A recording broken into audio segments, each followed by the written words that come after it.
I'm in actual tears at this download that I just got. I have no words. We're gonna call it God's Hidden Joke.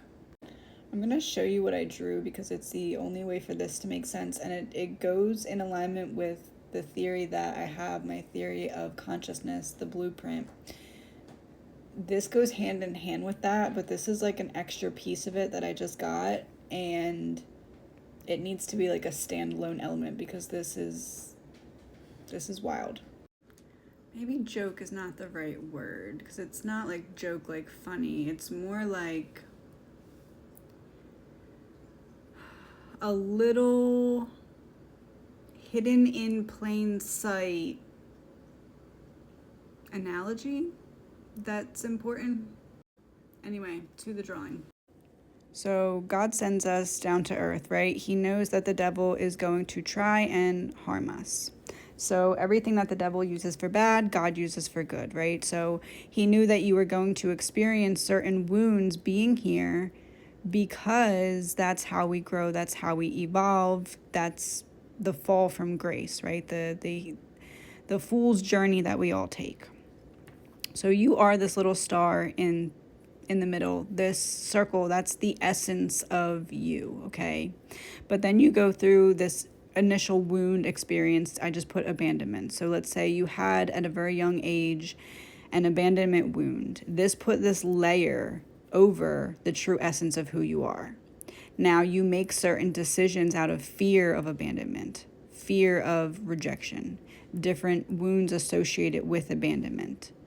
It protects you in certain ways from this feeling of abandonment being exposed again. So where it says abandonment, that's the wound. And then the circle is we put like a blanket on this wound. We create things in our lives that are safety nets so that we don't have to experience this abandonment again. It may be always needing to be in control. It may be being very anxious or fearful about the future. Whatever it is, we put this, what feels like a safety blanket, over, and it's just so we don't feel this wound. Because when we experience the wound, we don't have knowledge of what the wound actually feels like. We have to go on a journey of trying to discover, how can I heal this? What do I need to do to heal this? How do I need to feel this to heal this? We can't know that until we've experienced it, though. So we put a layer there.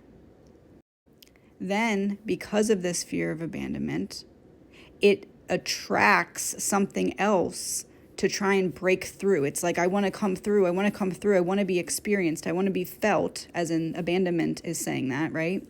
So it gives you another wound on top of that to almost remind you of this initial wound. So you experience mother wound and or father wound, and the same thing repeats. We experience the wound. We don't know how to heal it yet because we don't know how to heal it until we feel it, and we've just felt it for the first time when we got it, right? So we go on a mission of trying to either numb it or figure out how to heal it, but either way, it puts a layer above. Another wound puts another layer above. These two together would give you a sacral chakra wound, an identity wound of sorts. So then sacral chakra is kind of being attacked in from the inside out, so to speak. Then we have another layer and we have another wound. Then we have the heart chakra wound. This is just an example. So we have a heart chakra wound.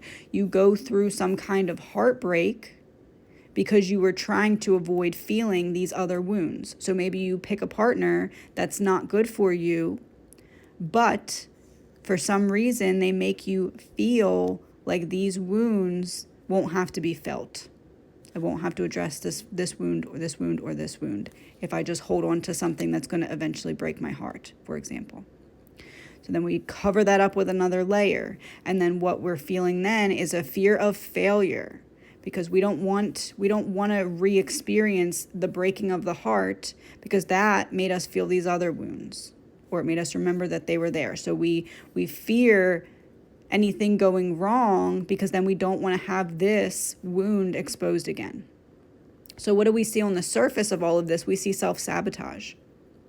We see self-sabotage because if we never try, we can never fail. And if we never fail, we can never have our heart broken. And if we never have our heart broken, we can ignore or put layers on these wounds because these are the most sore. They've been there the longest. They hurt the most. They have other factors that are almost growing like a web from them.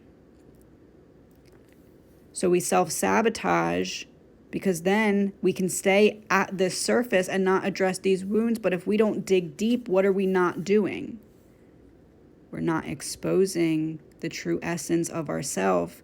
That is what we are when we heal all of the wounds and layers of not self that we accumulated as a form of protection from feeling that initial wound. Here's why I said joke earlier. What's the only fruit or vegetable that when you cut it, you cry? An onion. God doesn't want us to feel pain,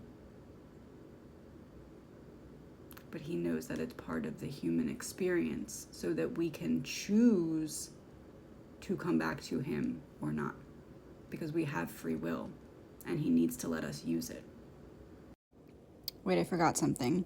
So anyway, that's why the devil will figure out what our surface of this wound is, and he will keep us stuck in a pattern of, for example, in this case, self-sabotage. If I can keep this person self-sabotaging, if I can figure out what makes them self-sabotage or what they are blind to when it comes to self-sabotage, if he can keep us here, we never will realize that these are the actual wounds that need to be healed.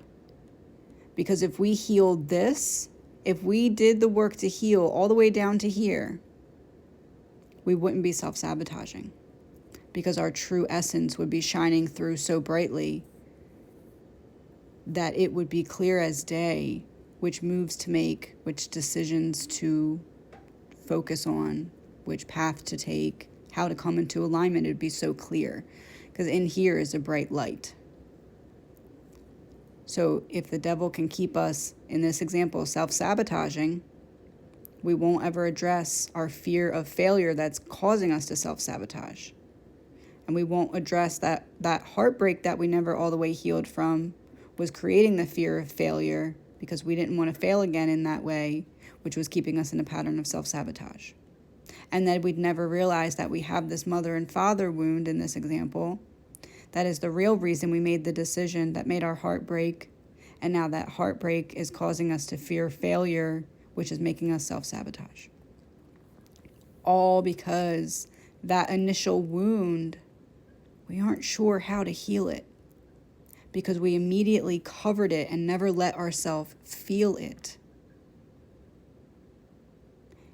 And we still don't know how to heal it because we have to fully face it for the first time in a very raw way after all of these other layers are finally peeled off.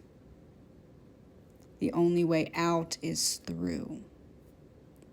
So you are this little star and you're trying to come out into your highest potential. You need to come through all these layers. The layers need to be cleared. It's like your current self is here and your current self has to go through all of these layers here to align with that star that is your highest self to merge into one. But it takes us going into the darkness of who we are, even to the darkest parts. This would be the darkest layer here. It's furthest away from the outside. But boy, when our light comes out, it doesn't matter anymore because we can go through all of this darkness with ease with our light. But our current self has to go through all of these layers of the onion to unlock the access to that version of us. We are the ones that go in and feel everything we needed to heal.